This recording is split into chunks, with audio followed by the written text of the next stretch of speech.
I don't know what it means to be in this world and what I want to do and what I want to offer and jobs, still job hunting, but again, just like saving jobs and not actually doing things about it. I'm feeling like it's getting to that point where it's time for me to launch myself into some really uncomfortable stuff, and that actually feels good.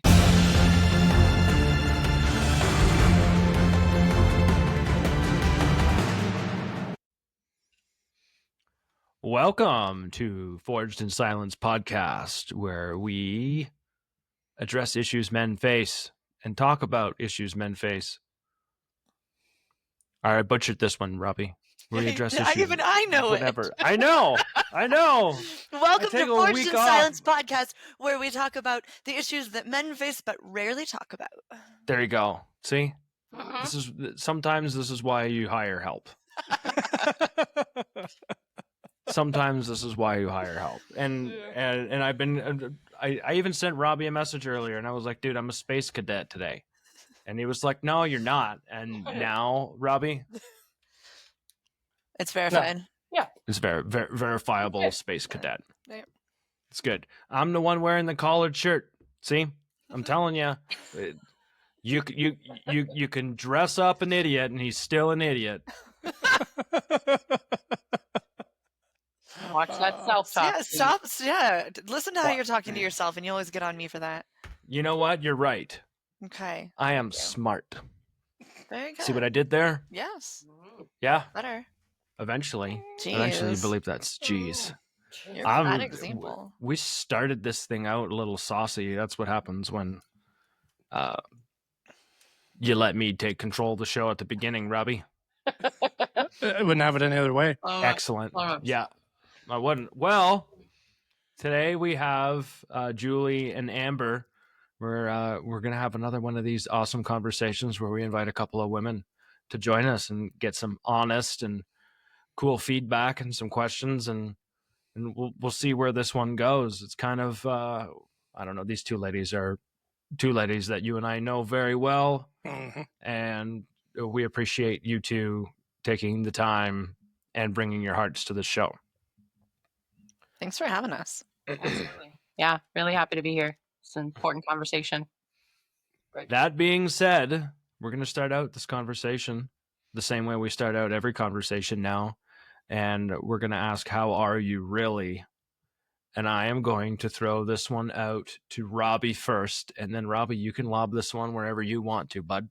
Okay. How are you really? I am really, really busy with work. The Sturgis Rally is going on. Today is day 4, I believe. So lots and lots of motorcycles zooming around. You might hear one on my microphone as it goes by. I don't know what the numbers are, but it's the 85th anniversary. So anytime it's a 5 or a 0 or a 6 or a number. They tend to be a lot bigger. I was talking to this guy yesterday, and he wasn't too happy with how many people were here this year. And he told me that he would never come on a 5 or a 0 ever again. And he's been coming a long time, just because of the amount of people. Oh, let's get back to how I'm doing, though. Busy. Trying to balance work and life, dad, all that stuff. Last week when my daughter was gone, I was in work mode. This week, I can't be in so much work mode, so got to step back, find that balance again. But overall, good. A little bit of anxiety. My daughter is in driver's ed.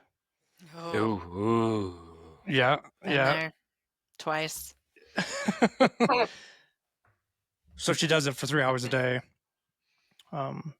And I was talking to her when I got home and asked her, how's it going? Today's the second day. And she says, good. She goes, most of the people on there don't have any experience. I was like, oh, I've been letting her drive a lot. So she's got quite a bit of experience. It's mandatory 6 hours of drive time, then 30 hours of classroom time. So it should be good for her. Here in South Dakota, 14, you can get your learner's permit. after 175 or 65 days, if they take driver's ed or have their hours and pass the test, they get a restricted license, which means they can drive from 6 a.m. till 10 p.m. with parents' permission at 14. My kid would be jealous if she heard that. Yeah. Ours also have to have 50 hours of drive time plus 10 extra hours of nighttime drive time. So, yeah. Here it it's different. is. I can't remember. They have to have nighttime driving and severe weather driving, which is okay. Yeah, I'm gonna put my kid in the when it's snowing blizzard. Yeah, so that's it. And I know Steve needs some space, so I'm gonna lob this back at him. Oh man, you're gonna save the ladies for last this time. I was hoping that you wouldn't. I was hoping that you wouldn't. I'm sad today. I don't have a lot of energy. I literally when I was eating dinner, Amber had dinner ready when I got home. Thankfully, that was nice. Some reheated chicken and some leftover ground beef and all the rest of that stuff. But Amber's my roommate, so that's anyways. Yeah, I even like I went outside and I put my feet in the grass while I was eating my dinner, just because that's one of the ways I try and reconnect with myself and try and feel better. It's a way I try and soothe.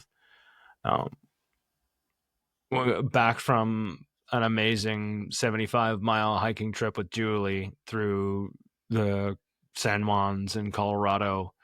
And right before that, I had to drop my kids off back at home, back in Ontario. And this afternoon, it hit me. So, relatable story probably to those single fathers out there that drop their kids off and don't see them for a little while after. I actually had a friend send me a message over Facebook Messenger, and the first message he sent me was, "Oh crap, this message disappeared." And the first thought that went through my head was, "Oh crap, he's probably going to give me shit for leaving my parents." He's actually local. He lives right nearby where my kids live. And it was like, "Oh crap, he's probably going to give me shit for not spending any more time or leaving my kids in Ontario and not being there as a present father or something along those lines." And I completely understand that this is a story that I just told myself. It definitely stems from guilt of not being around. I also know that being here is where I should be. So,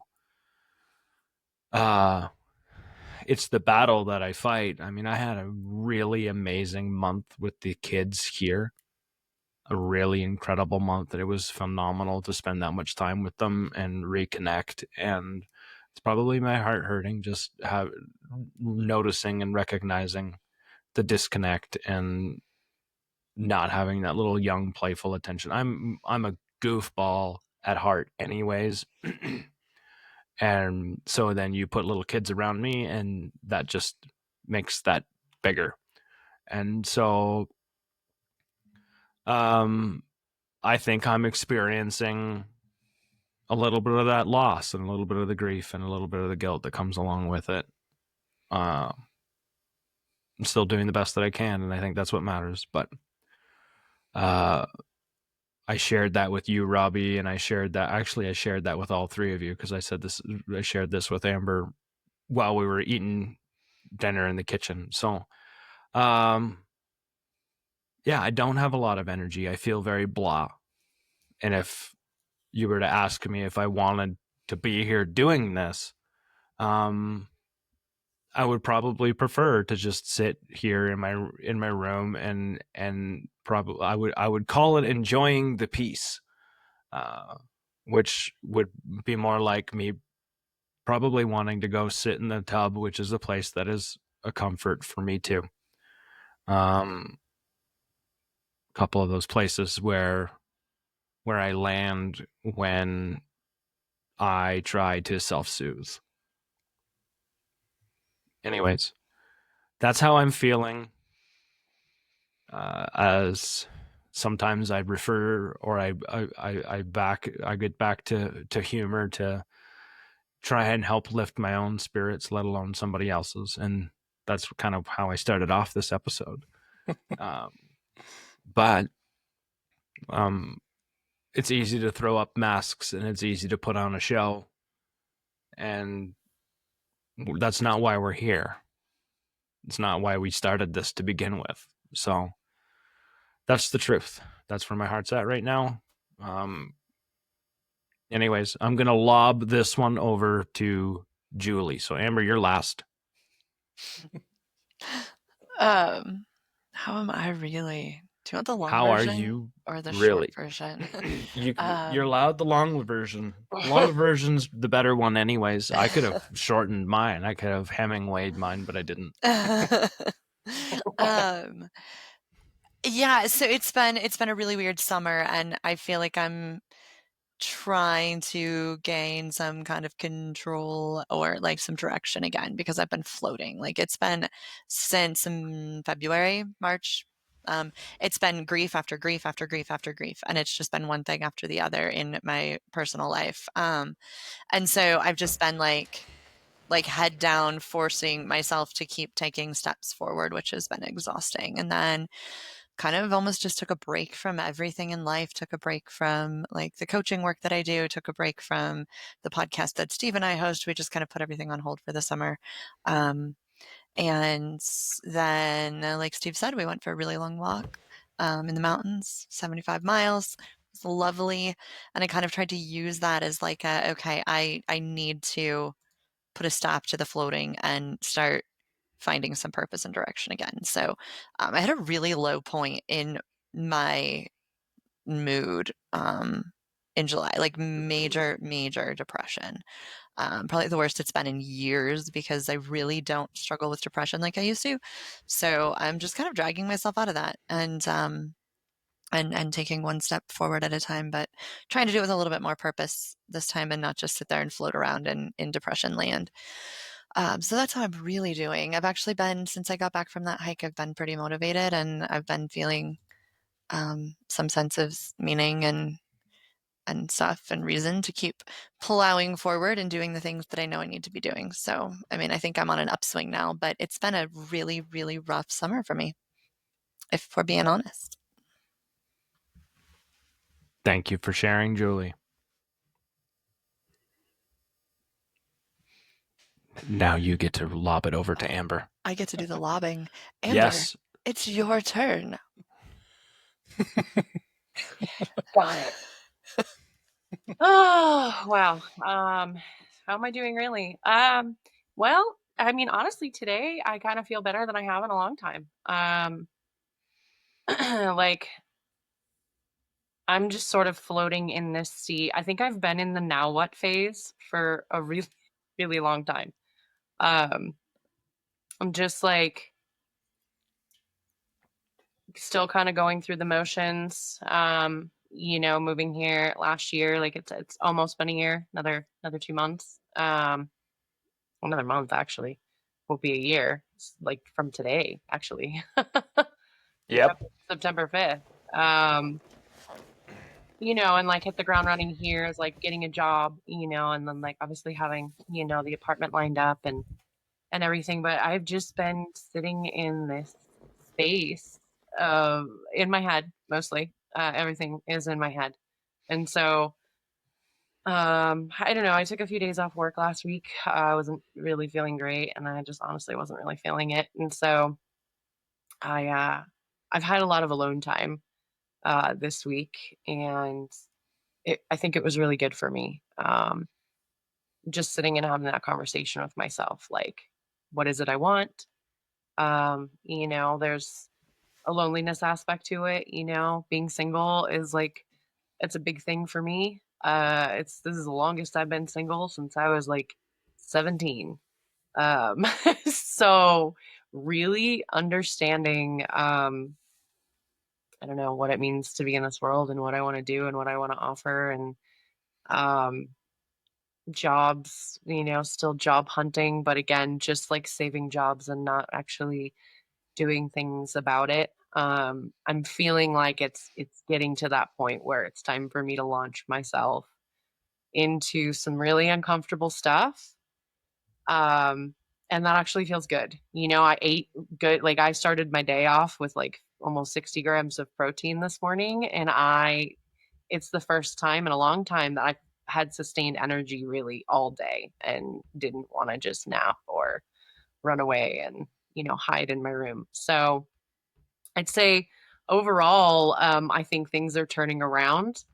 And I just need to sort of kind of keep with that momentum. Because the only one that's going to get me where I need to go is me. So Amber's currently the optimistic one. Mhm. yeah. Yeah, Amber's like pretty perky. This is great. Yeah, I mean, you need someone so we can just grab some of that energy. Share it, Amber. Yes. Share it. Yeah. Before we get started, before we get right into it, I want to say thank you to the 2 live listeners that we have right now. So thank you for being here with us. I really appreciate you. And I want to say, if you have not subscribed yet, please subscribe. This is the first time I'm doing this like really early in the episode instead of very late. In last episode, Robbie did it because I completely failed and flubbed on this one. But if you're watching this right now and you aren't a subscriber, hit the subscriber button. If you're listening right now on either Spotify or Apple and you're enjoying this content, please hit the like and subscribe, leave a review.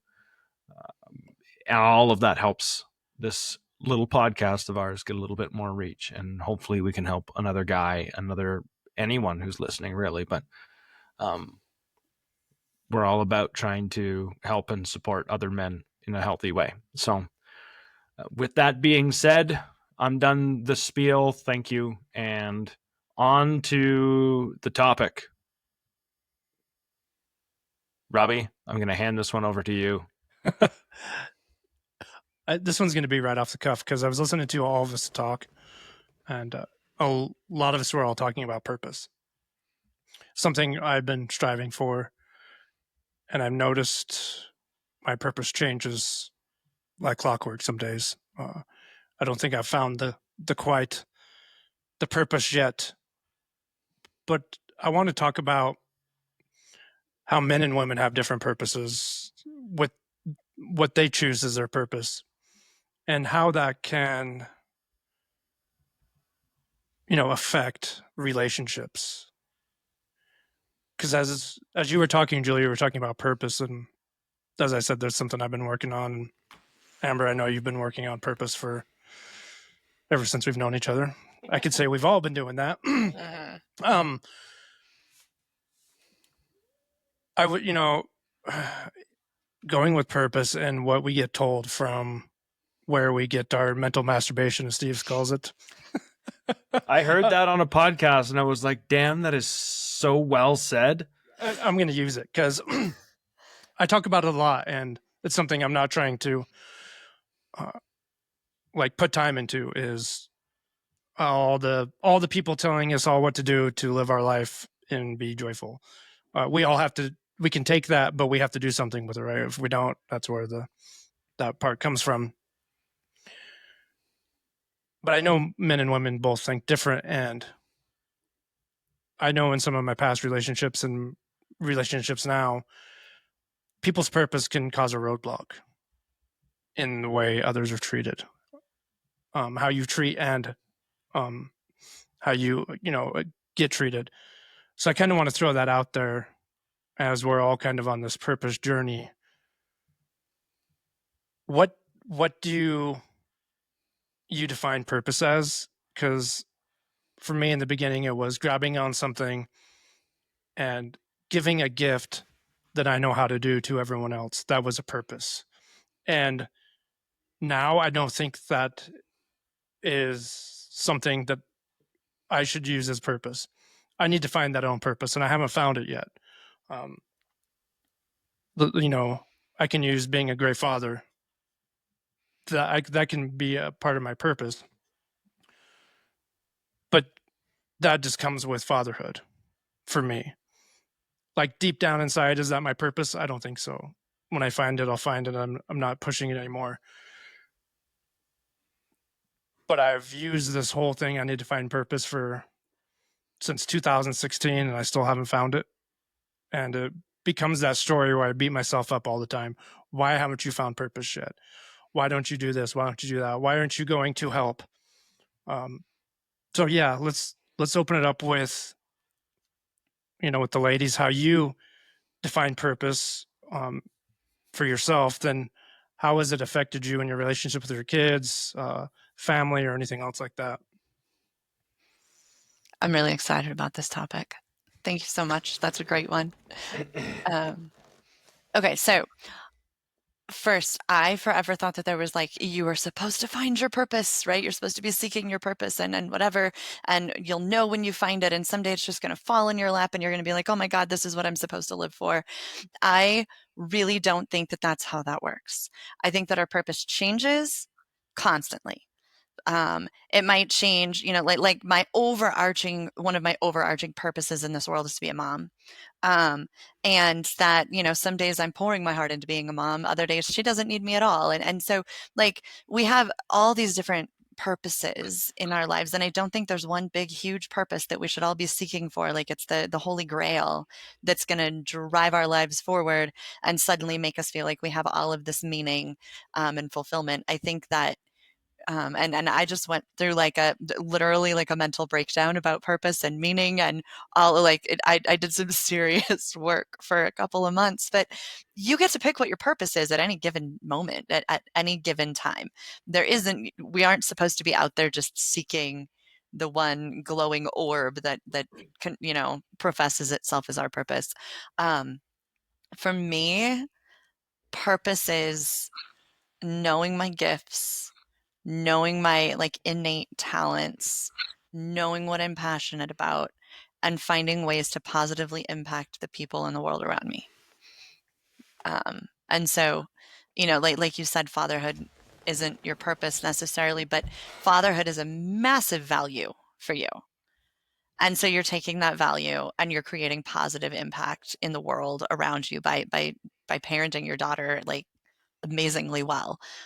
So does that give you all the fulfillment you need? Probably not, but that's definitely a piece of who you are. But I think that, and when it comes to relationships, can we all just agree that men and women are different? That's what we're about here, right? So Yeah. women who just have things we're really good at that men just aren't, and that's okay. And I think that we're better off grasping those and finding a way to use those things that we're naturally better at to benefit our spouse, our kids, our parents, our friends, everything. And let the other person, our significant other, let them have their things they're great at and let them do those things and benefit us too. That's how we balance that instead of trying to take it all away from somebody or, that whole equal everything it drives me crazy because we're taking people's gifts away from them and then they feel like they have less purpose because they don't get to bestow their love on someone else because they don't get to use their gifts because, anyway. I think we do that. I think men or women are probably more guilty of that than men are, where we try to do all of the things men can do because we want to prove ourselves or because we're told that women are supposed to be equal. And then men don't get to do the things they're freaking great at and take care of us and give us that gift. So they lose their purpose.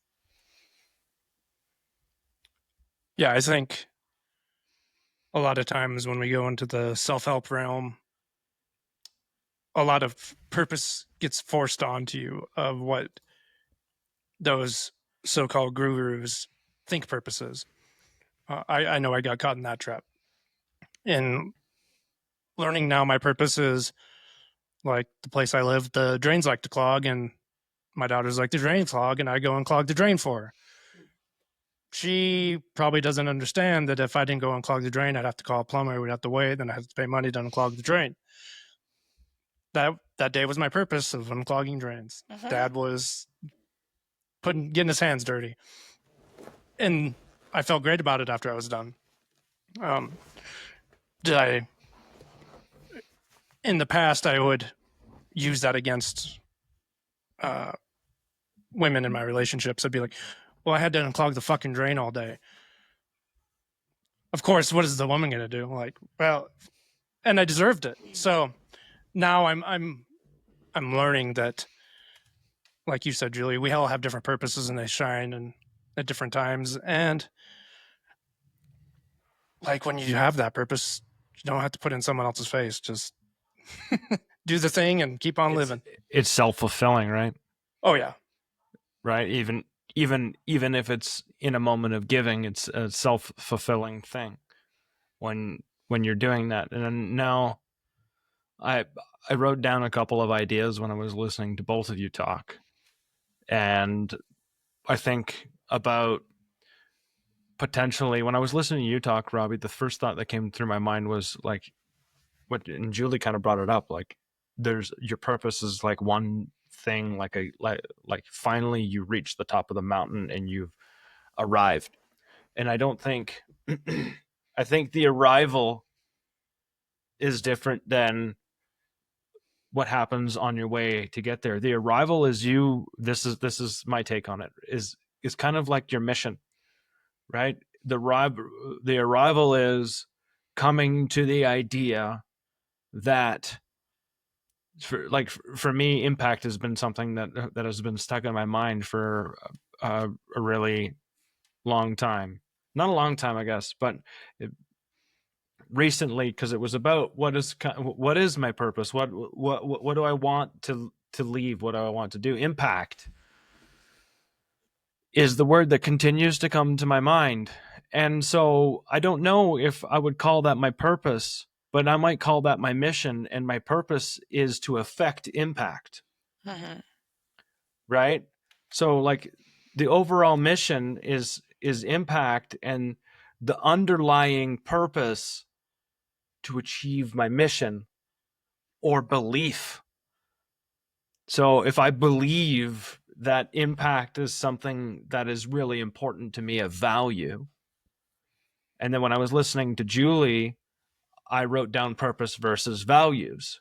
So I'm breaking these down into like a mission, purpose being something that supports that, and then values being the belief system that supports the mission and the purpose. And I think if I live by my values, am I not living my purpose in the moment anyway? Right? Like, and I think for us to find the purpose would be if you did your darndest, if I did my darndest to live in my values, then today I would be living my purpose. And I think we're allowed to have our values shift and change. One of the things that I was so stuck on was permanence. Like, if I choose this value, then it has to be the thing that I live by, even though maybe it's not the right one. Maybe it's alignment now, but it doesn't mean alignment later. And so the thing with that, and I'm going to rabbit hole a little bit, is if I let go of permanence, that means I change. That means the things that I think and believe and ideas that I believe are important are going to change. And that might be scary, because then that means the people around me might change. And that means I might lose people, and that's scary. And so I wonder sometimes, when we're searching for purpose, we don't touch it often. Or sorry, I say that wrong. We probably touch it more often than we believe we do. But we back away from it because it's very, very vulnerable. It is near and dear to your heart. And if someone was to rail against your purpose, and I would think that if you were living in it, you're going to get an equal and opposite reaction to it.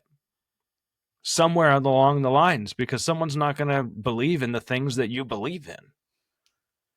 And so I think that's where I land with that. How does that affect my relationships? I think I touched on that a little bit. I think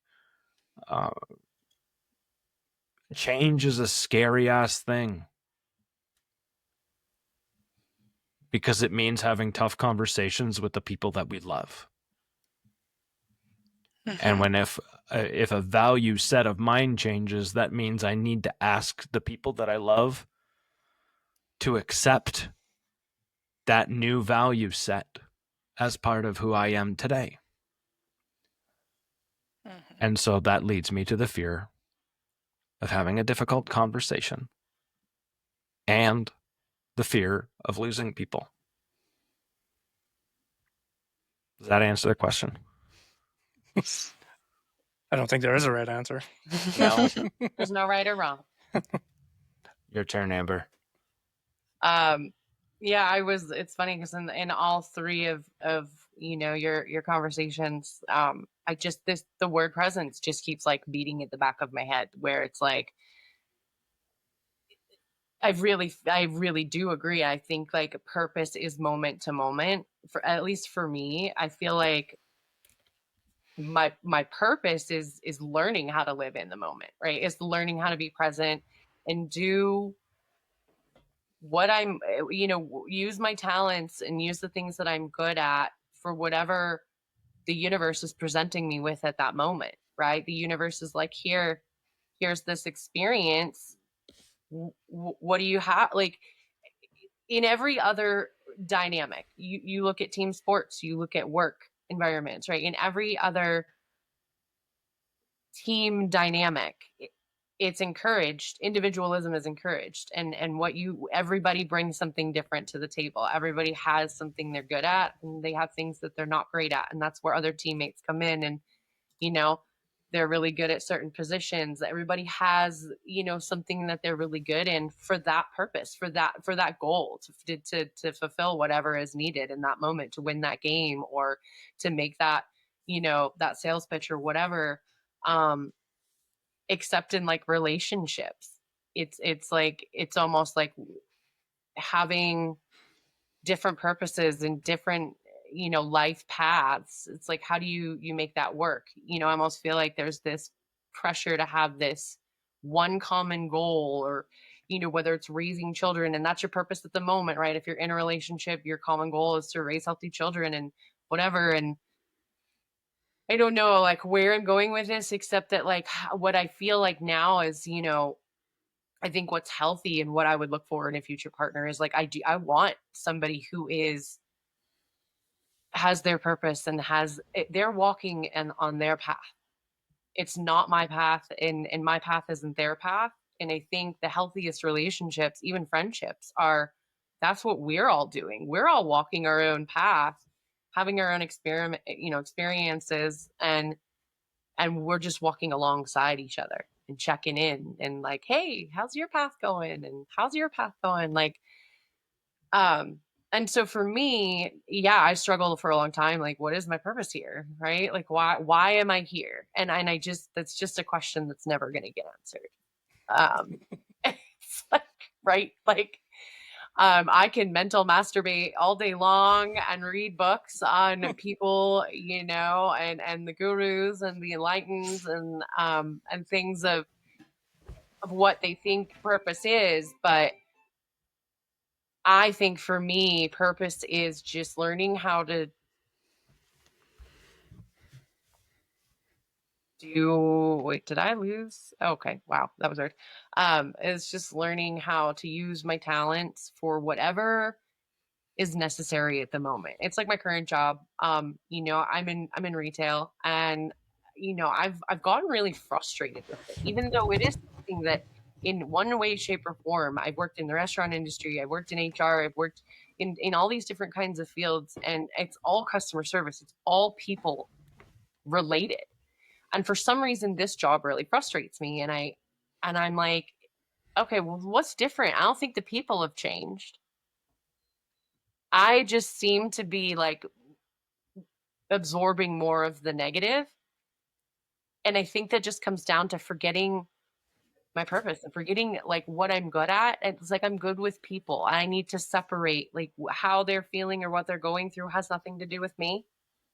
And for so long I've been so good at doing that. And that's how I help people is I take myself out of the equation entirely and I let people show up the way that they are and then I offer whatever it is that I can offer in the moment. And so recently I'm like what's the thing that's changed? And it's just me.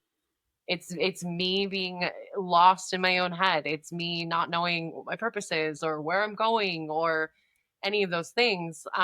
It's funny that Robbie was like, struggling with purpose. Like I we've come to the conclusion, I think I've come to the conclusion that it's the steps, it's the in-between parts that I struggle with and that I've been so frustrated with for so long is getting there. And I guess my point is like I think I've just forgotten some of my talents. I've allowed sort of my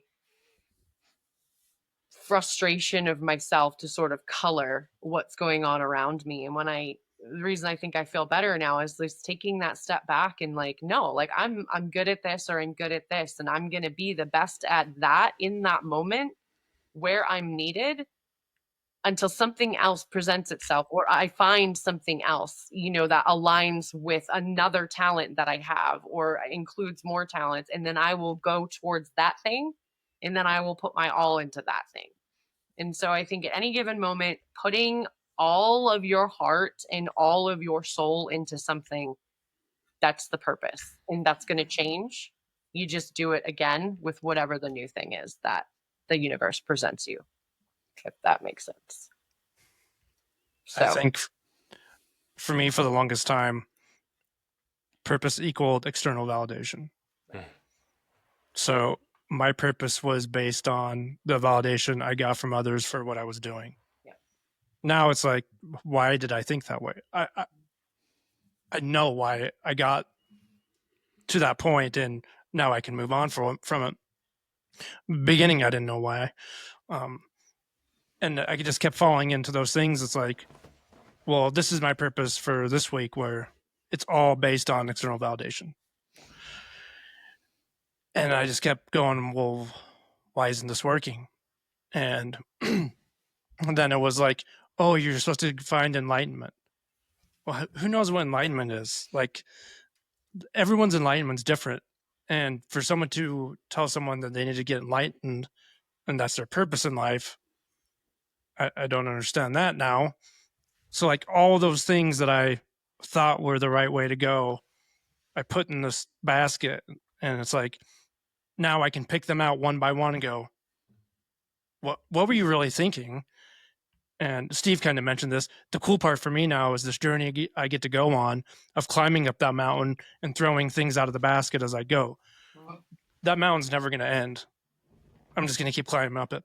But I got to remember. They're full of false summits, dude. They are.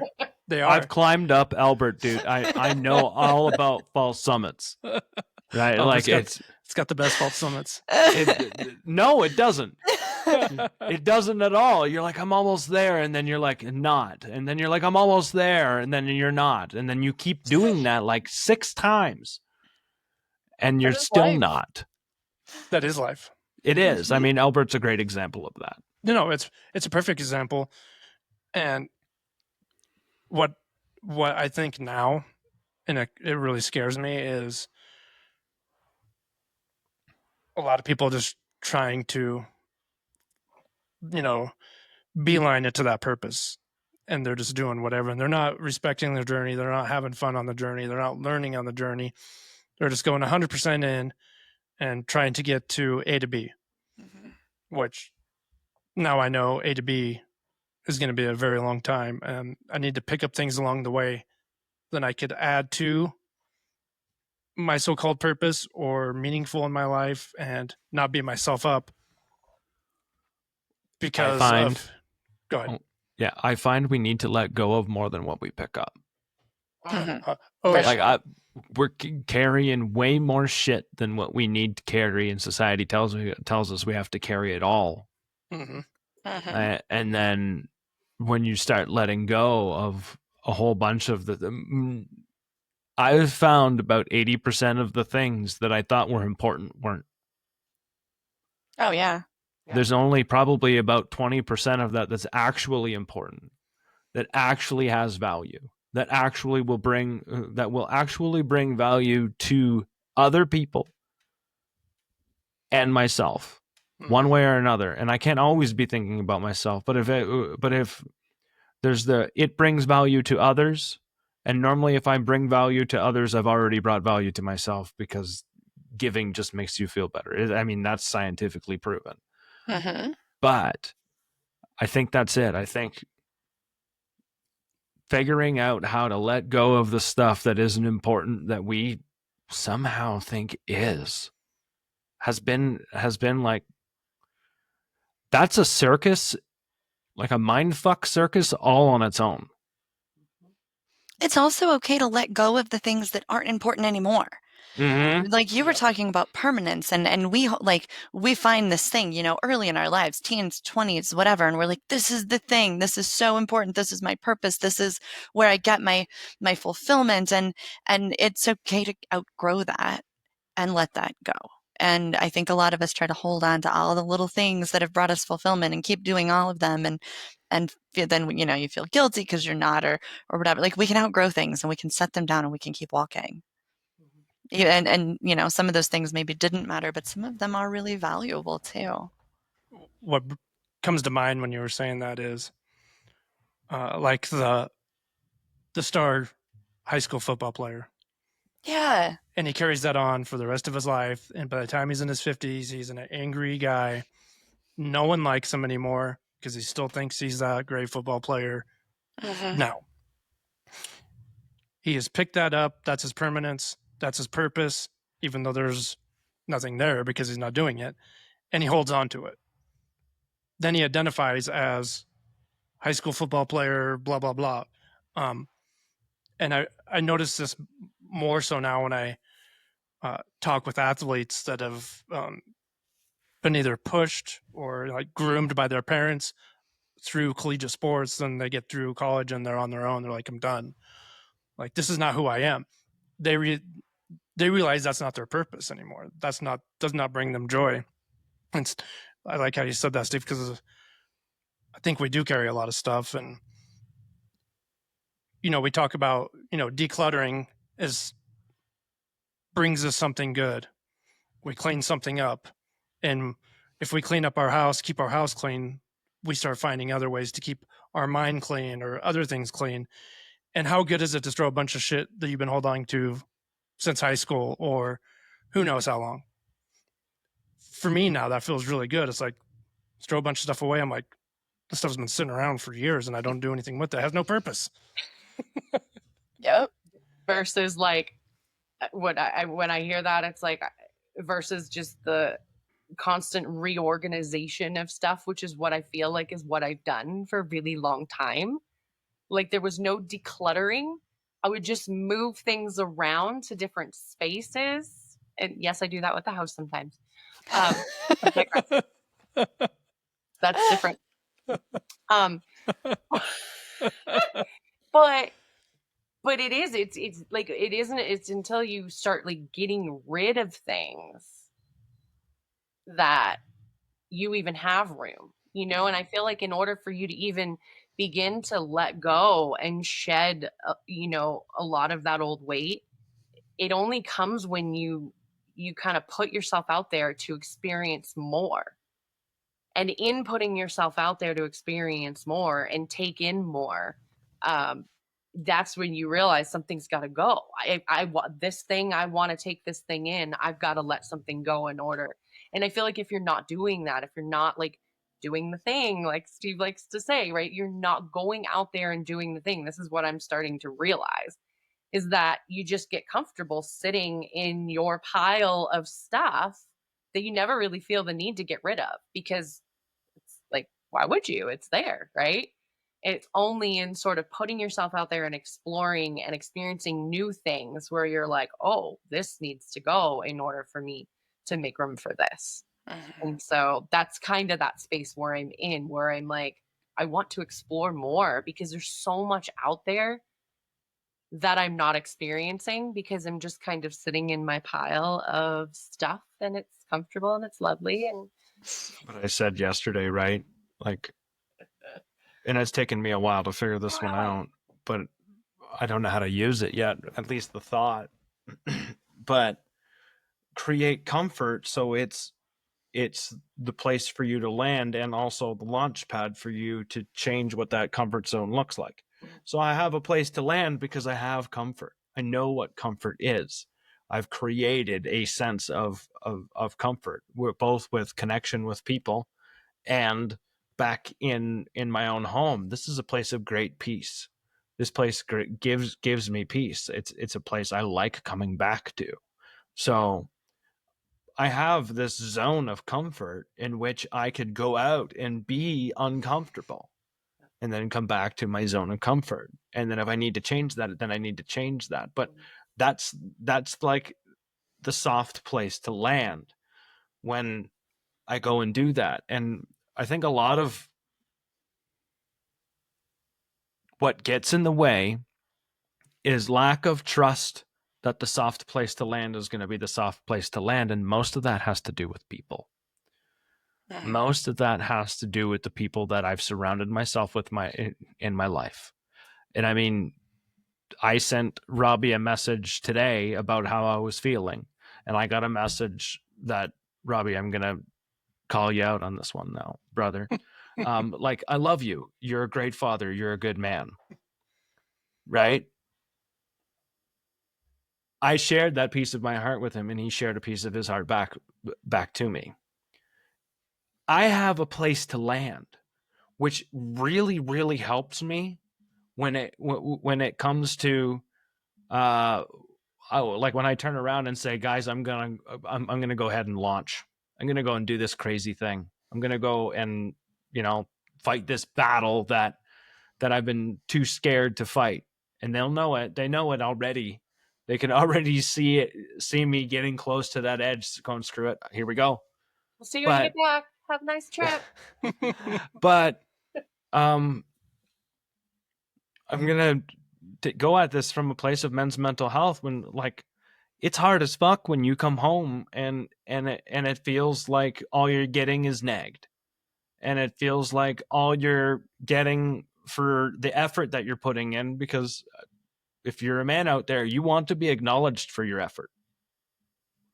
That's like one of those things that if it's simple, and I think it goes a long way. Yeah, that's my train of thought. The train is now gone. Can I share like a couple things that have come up for me? They're two totally separate thoughts. Is that okay? Yeah. First, we were talking earlier about like gifts and talents and things like that, and using them and getting a sense of fulfillment from those, especially because if you use them to impact other people in a positive way, then, it gives you that sense of fulfillment, that sense of purpose. I have hosted a large number of support groups, and a question that I've asked multiple times when I, try to get some conversation going is, what are your gifts and what are your talents? And what is fascinating to me is how hard it is for people to answer that question. They have no idea what they're good at. And part of that is because we're told not to be prideful. We're told not to be full of ourselves or to be conceited. And so we don't ever really reflect on those things that we're really good at. Every human on this earth has a gift that they are just, it's something they're great at. Like, I'm really good at teaching. I have been since I was like 7 years old, right? And so to recognize that, I'm not saying that to brag. I'm saying this is something I have to give to other people. I can hone that skill and share it. So I would challenge your listeners to sit down and ask themselves, what are my gifts? What are my talents? What am I really good at? What could I be honing to get even better at? And how can I use those gifts in my family, with my, with my spouse, at my job, with whoever? How can I use those gifts to impact somebody? Because that gives you a sense of purpose and fulfillment. And most of us have no idea what we're actually good at. I think that one of the most fascinating answers to that question in one of the groups that I hosted was, I was like, what are your gifts? And a woman was like, my children. Like, so like that we identify with whatever it is that we spend our time doing. What is your gift? You know, you could be a salesman, or what is your, but there's so much more if you get underneath it, as far as what your gifts are. So I think that that would be kind of just like, if you want an actual action related exercise, because that's what I like doing, thought I would share that. The other thing I want to share is a story, and I'll try to like make this quick, and all three of you like know this story, but I think it's a really good picture of how our purpose changes. So my daughter is 17. She rides horses. This guy, this really amazing old man, he's like in his 70s. He's this old cowboy. He teaches her how to ride horses, and not just ride, but train. At any given time, you can go out to this man's house, and he has a whole passel of teenage girls, and he is teaching them to train their horses. And he is so the thing that makes me smile is I've gotten to know him over the course of the last, few months. And if you imagine this guy, a gruff old cowboy, right? So he, in his 20s, 30s, 40s, he was out cowboying. He was out literally riding the range, like roping calves, branding, all of the stuff. That's how he lived his life. Do you ever think that in his 30s, out there roughing it in the woods with all the other guys, that he thought that at 75 years old, he was going to be having 10 teenage girls riding horses at his house, literally changing their lives? Because he doesn't just teach these girls to ride horses. He teaches them character, and he teaches them tenacity, and he teaches them grit, and he teaches them patience. And he, they're teenage girls, right? At any given moment, somebody's crying. And he is totally okay with that and can help them get through that in the healthiest ways. But never in his 30s or 40s, when he was our age, do you think he ever would have thought this is how he was going to be finding his purpose in his 70s? Like, so I guess the reason I say that is we have no idea what life is going to bring to us. We have no idea where we're going to end up. But I can tell you that when he was young, he was still, he is a man of character, of great character, and he was following his values, and he was doing what was right. I'm sure he'd made 1,000 mistakes along the way. We all do. But taking all of that and just being, as authentic as he could to himself, has eventually landed him in this place where he's literally changing the lives of the young women in our little county, which is going to spread for, I mean, my daughter has learned lessons about life that her kids are going to learn from her because of him. So we look around our lives at this moment and we're like, I don't even know why I'm here. I don't even know what my purpose is.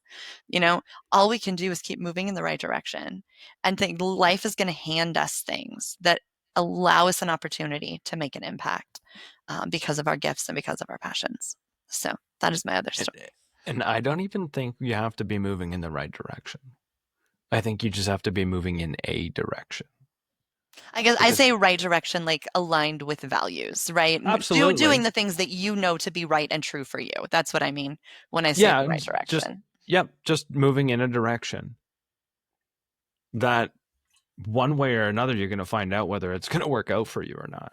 I guess Find out if it's the right direction. Julie, you started this thing a while back, and that was with your own coaching page and your own experiment. And that's what you called it. I'm just going to experiment. Whether it works, whether it doesn't, I'm not going to hold any weight on what the results are going to be. I'm just going to try. Just see what happens. And that lesson alone, I mean, I've done that with my own life, and I've learned a lot, both positive and negative, but more positive than negative. There's always I'm a naturally positive person anyways. I naturally lean on the side of optimism. I sometimes get into a space of naivety when I'm over optimistic. And I mean, I run on that side of the spectrum for sure. It served me very well in creating that kind of sort of life experiment. But exactly what you're saying, you don't know where you'll be, just like Tom. And I mean, that guy got up every day. You know, he's got a lot of lessons underneath his belt just because he got up every day and he tried something different. Mm-hmm.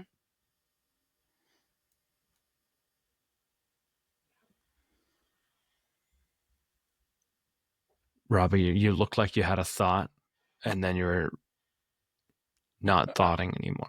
No, I have, you know me, I have lots of thoughts. Uh-huh. Just listening to the story of the cowboy. And I was thinking,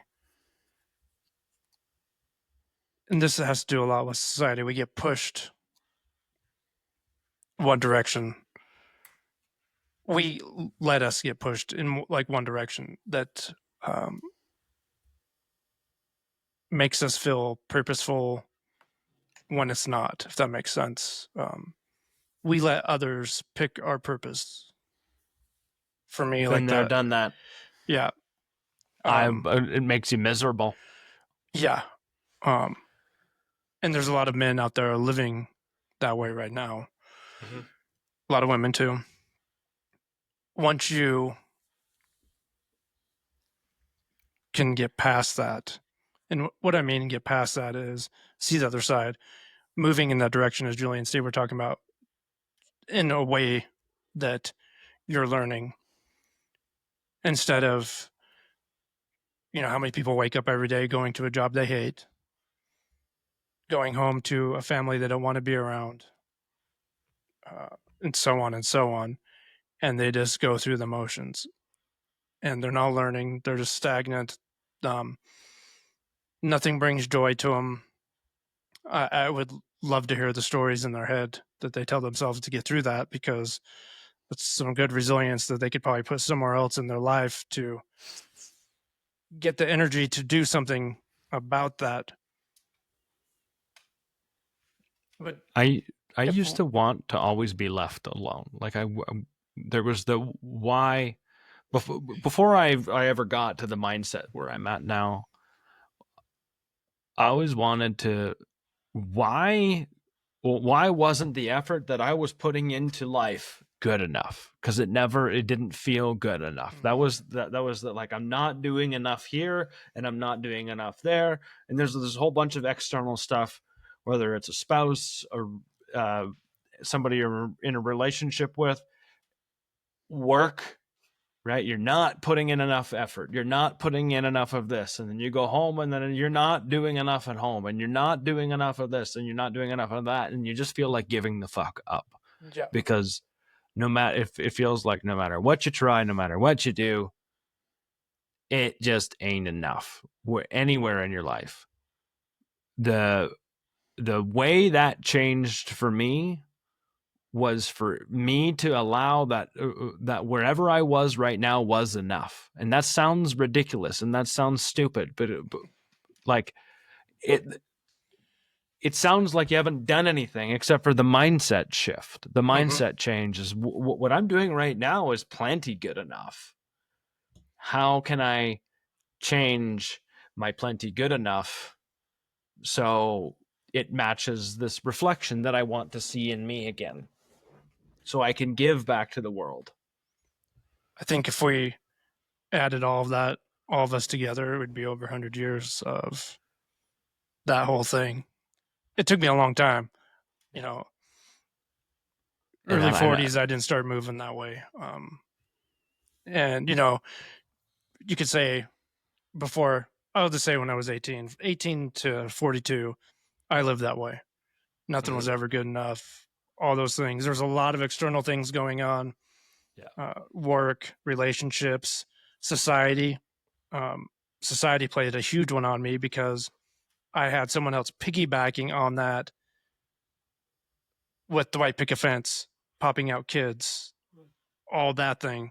So someone was tag teaming on that, where society's telling me the same thing, and I just didn't give a shit anymore. I'm like, I'm not good enough. But as you were saying that, I kind of chuckled because now every morning I wake up and go, I am good enough, and I think all three of us do the same thing. And that took a whole hell of a mind shift for us to do that. There's a lot of tears, there was a lot of hurt, sadness, but we're here now, and every day we are good enough. And for people out there listening, like, everyone is good enough. You don't have to have this purpose. You don't have to give gifts to anyone. Just being you, a lot of time, I'm learning as the cowboy, just him being him as a gift to these girls. He's not going out and doing anything crazy. He's just teaching these girls how to train horses and life lessons. Like, we put so much into these things. I'm just going to call them things, that how we validate ourselves. And I'm so glad that I don't have to validate myself for my own self-worth anymore. I'm just good enough. If you spend your whole life hustling and telling yourself, I just need to get better, I just need to get better, I just need to get better in every aspect of your life, and that never stops and it never feels like you're actually getting better, there's a really good chance you're living an entire life that isn't actually yours. And I'm not telling your listeners to go blow up your whole life. Like, that's really bad advice. But there are certainly ways where you can figure out what you're doing that really isn't yours at all, and make some shifts.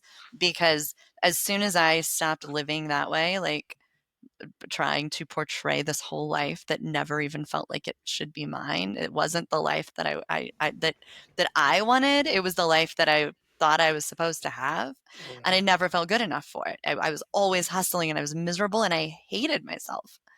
And as soon as I started shifting into something that feels like me, and I'm like, oh, I'm definitely good enough for this. Like, I can even have a bad day. I can even fail miserably and still be like, I'm still good enough. Like, it's fine. So, I mean, if that's the life you're living, where it's all hustle and all, if I could just be better at this, and if I could just do better here, and I could just figure this out, and never feeling good enough, there's probably a major alignment issue with who you are and the life you're living. I also think a huge part of that is I'm gonna bring communication into it too, right? Like, the ability to, from the male standpoint, right? And correct me if I'm wrong, Steve, Robbie, but like, being able to say that, I feel like is not really a comfortable space for most men, to be able to say, hey, I'm doing these things, I've been doing these things, and it turns out these aren't really things that align with who I am, or what I want to do. Like, having that conversation, right? Like, I want to change a job, or I want to change, whatever it is. Like, we have a responsibility too, right? As the partner, um, to be able to provide a safe space, because I don't think there's a lot of men out there that feel comfortable being the reason that the family dynamic changes, or maybe they want to talk about moving to a new place. Like, there's a lot of silence, I feel like, comes, on the male side. I know from myself, like, in my past relationships, and just because of my own way of life, and the suffering I was bringing on myself, and needing to control things, right? Like, there's probably a lot of conversations that didn't happen, and a lot of things that weren't brought up by exes of mine, just because they didn't feel like I was driving the bus on whatever the purpose was, the purpose for the couple, right? I was driving that bus and making those decisions, and making those boundaries and those parameters, and that was simply just my own need to control the situation. But yeah. Well, and if you were to, like, so I'm putting myself in this position. If my husband was to be like, you know what, I actually hate my job, I want to quit, I want to start something completely from scratch, and I think we should move across the country. I would be like, and I would have a really hard time being like, yeah, let's do it. I fully support you. Like, if we're being realistic, that would be hard as hell to do. And so, like we all like our comfort zone, right? So another quick story from the Ritual podcast the other day with Sahil Bloom. He talked about he had like this breakdown. He was miserable. He is drunk on the floor. His wife wakes up the next morning and is like, "What's wrong with you?" And he's like, "We need to make a change." And 45 days later, they're moving across the country. They'd sold their house and whatever. What kind of woman does it take to be like, "Okay, let's do it. You need that." Right? So the men need to be able to communicate, but the women need to be like, "Okay, let's do it. Like Right. 100% behind you. I see that this needs to happen." And I'm sure she wasn't like, "Sure, let's go." I mean, I'm sure there were at least a few days of conversations. Yeah, But even just having the conversation is so important, right? Just being yeah. able to say, or talk to me more about that. What does that look like for you? Are you talking about changing your job? Are you talking about moving? At least the conversation happens, and there's at least a possibility for some middle ground, as opposed to one person suffering in silence and the other one, and there's a Sitting lot of there in their resentment comfort there. zone. Yeah. I mean, that comes with a relationship that has a lot of trust. Mhm. That's regardless of what happens when they make the jump, that everything is going to be okay, and that is okay. Like, it's not great. It doesn't have to be wonderful. It doesn't have to be anything else other than the fact that I that's mean, going to be that it's going to be okay. That's the belief that you have to have, Mhm. right? In yourself, in your partner, and in whatever the future is going to hold for you. And it was clear, because I listened to that same podcast. It's clear in that relationship that's the case. Working to build that level of trust and commitment, not just with each other, but with the future, that make sure that you're both in it, is not easy. But I guarantee you, in that instance, and I mean, you have to start somewhere. They've done a lot of hard things already together to understand that this is just another hard thing. But you have to start doing hard things together at some point. Like, you can't, it can't, none of it's just easy all of the time. If you're not arguing, you're not in a relationship, right? You're just not. That's not a relationship's going to have arguments. It's going to have disagreements. That's what those are meant for. It's meant to tear stuff apart so you can reconnect in a different way and see each other's points of views. Sometimes it changes ideas. Sometimes you need that conflict for the change in you to happen, the change in perspective that you have, to be like, okay, yeah, I gotta back off on this because I'm being a turd bucket. I didn't Right. want to swear, so I said turd bucket. One thing I'm thinking is, the alignment of these relationships, of your relationship. I think if the alignment has been talked about in conversation of purpose, future, all that, and the alignment's there, these all can happen a lot easier, right? Because then we've talked about this, I got your back, you got my back thing. I think if the alignment was really separated, and I can speak in my case where it was the white picket fence and kids and look at all this that I do, not me, the other person, I do for this relationship, for the validation, where our alignments were going two different ways. I was going north, she was going south, we weren't even close. And that was a big, huge issue in our relationship. Then, of course, resentment came. I think if you're both going in the same direction with alignment, then purpose, then a lot of things fall into place and things can be worked out.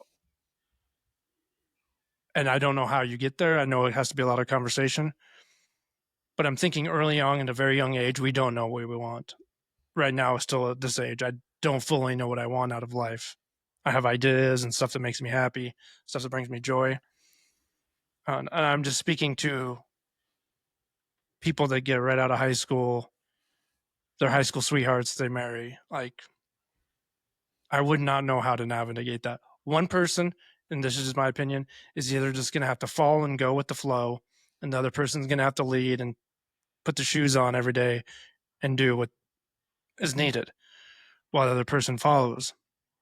If you could create that alignment right then and there, with conversation and the purpose goes, I see that. But, a lot of times I hear about these couples that have been married, they're, 50, 60 years and they're high school sweethearts. If you hear their story, one of them took the role and the other one just was the follower. There was never two people that were really gaining to drive their own purposes in life. Maybe their purpose in life was just to be together. We don't know, and society makes us think that that's, oh, look how cute their couple is. They're in their 90s. Okay. Are they still really a couple that are they portraying? You know what I mean? So a lot of times for me these days is when I have to come back that I'm good enough, and I have to remember that this is my own boat and I drive, and I'm really good at letting someone else try to drive for me, and I will just follow their direction. Are you just trying to say that you're a people pleaser? Yeah, and then resent them for it. Robbie, I need new tires. Okay. No, I think Excellent. that this is a really important point, and it's also, to me, points to the fact that if we start figuring this shit out now, that we still have the ability to raise teenagers who probably would have the wherewithal to show up in a relationship a lot younger than we are, in a healthy way. Right? Because we had no clue how to communicate. We had no clue what our values were. We had no clue what direction we were going, or how to grow, or how to have conflict or anything. And if we can teach our kids this, they're probably going to be able to have those really long relationships, because they're going to know how to show up authentically from the beginning, instead of like most of us, where we showed up as what the world told us to show up as until we got into our 40s. And then we're like, what the hell is this? Midlife crisis, whatever, and midlife unraveling. And then we're like, okay, now I'm going to show up authentically. Everything is wrong. So we, learning this, can share this with our children and put them in a much better place than we have started out. I think that's probably a great place to wrap this one up. Just over an hour. Perfect. I want to be a man of my word and not go over an hour and a half like I suggested earlier before we started recording, when Julie came on here and was like, "Are you live?" And she's fixing her hair and everything. Yes. Yes, we're live. Absolutely. My mascara. No, it's fine. There's I did eyeliner, that. dude. Eyeliner. Whatever. I don't even know what that stuff is. It's the stuff that goes on your face that most men are like, you don't need that stuff anyway. Just True saying. story. Yeah. Just want to say to all the men out there, if you've been listening this entire time, or if you're just catching the end, or wherever you are, thank you for being here. And you're not alone. This is the whole purpose of why we're here. Robbie and I have been in those places where you're alone and it feels helpless and it feels like you're not enough and it feels like no one gives a shit. And Robbie and I have both found people that have given a shit in places where you didn't expect them to give that shit. So what I'm saying is, we're here, we're available. You can find us on Instagram. You can leave a comment, whatever. You don't have to be alone. There is support out there. It's just a little bit hard to find, and it takes a little bit of courage to reach out. Coming from a man that was terrified to reach out to another man to say, "Hey man, I need some help," or "I need someone to listen to me." We're here to help. So, thank you for listening. and we'll catch you again on our next episode. Thank you, ladies, as always, for coming and joining us. I don't want to forget you two. Thank you so much for being here. Thanks for having us. Absolutely.